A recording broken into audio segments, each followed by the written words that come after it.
Hello, magluto pa tayo ngayon ng giniling na pork. Ang ginawa ko po, ginisa ko po yung yung sibuyas na puti. Nilagyan ko na isang butil na bawang, tapos sibuyas. Iniluto ko na po itong sibuyas. Ngayon, luto na siya. Lagyan ko na po yung giniling na mixed pork. Yan. Yan, lagyan na natin. So, halo na natin para mahalo po yung masyadong sibuyas na nilagay natin. So, palakasin ko ngayon yung apoy.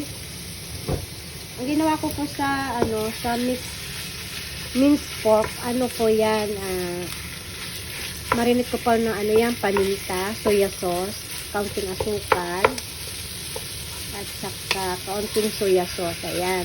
Habang niluto po natin yan, mamaya, tikman po natin kung tama na po yung lasa. So, lutuin po natin maigi. So, ayan.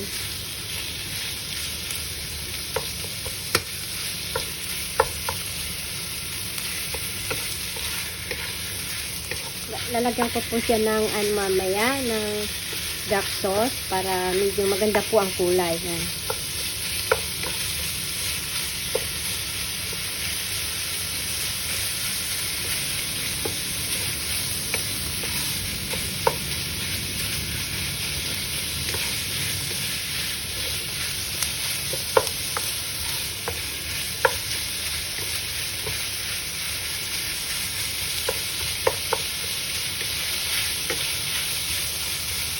Yan na po siya, na ko na, lalagyan ko kaunti ng sabaw ng chicken stock para yun po ang pampalasa po.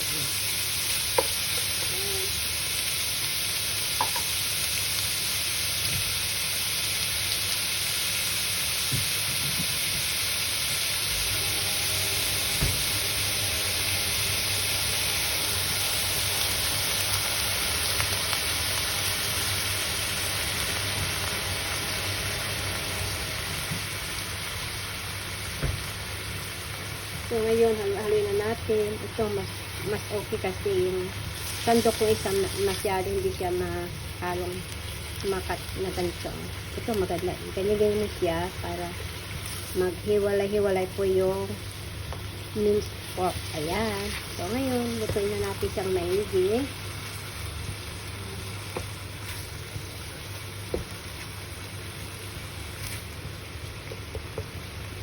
Wala na po kayong madali lang lutuin to.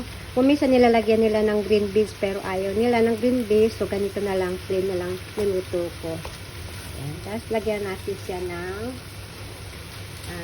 kulay po ng dark sauce. Ayan.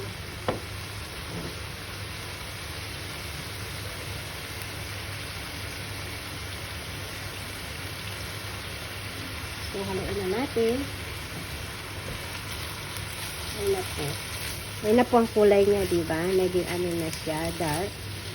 At yan po, lutuin natin siya hanggang sa, yung lalabas po yung kanyang paggisa natin, konting mantika po, lalabas po, diba?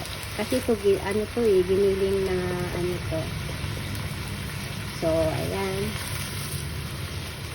Ganyan na po yan. Lutuin na po natin. Yan na lang po ang nito. Lulutuin ko na lang po siya. Luto na yan. Pero lulutuin ko po siyang mabuti para po. Nasa sa inyo po yan kung ganito po yung para ganito ay luto na sa inyo. Ano na po to? Ko lang po kanya yung kanyang sabaw.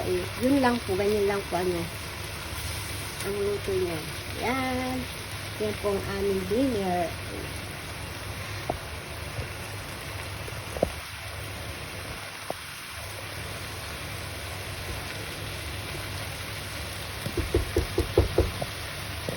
Guys, naluto na po. Maraming salamat. Sana nagustuhan niyo ulit ang ating video. Ayan, dito na ating baby.